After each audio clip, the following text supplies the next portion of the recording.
In this video, I will show you how to invite friends in Roblox. This should be a quick and easy tutorial to follow, but before we do continue, please consider leaving a like on the video and also subscribing to the channel. I really do appreciate it. To get started, what you're going to want to do is open up Roblox, and once you've opened up Roblox and you're logged into your account, the first thing you want to do is go ahead and click this connect button here, and then what you want to do is add your friends as a connection. So let's go ahead and add these two people here, and if we click onto home, you can see we've now got two connections.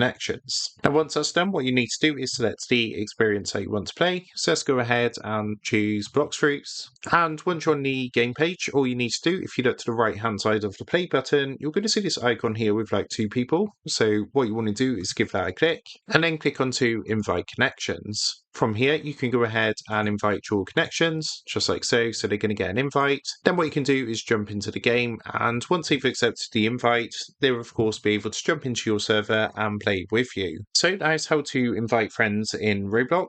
With that being said, I hope this quick tutorial did help you out today, and if this did help you out, I would really appreciate it if you was to consider dropping down below the video, leaving a like, and also subscribing to the channel. With that being said, I just want to take a minute to thank you guys for watching this quick tutorial, and I will see you in the next video.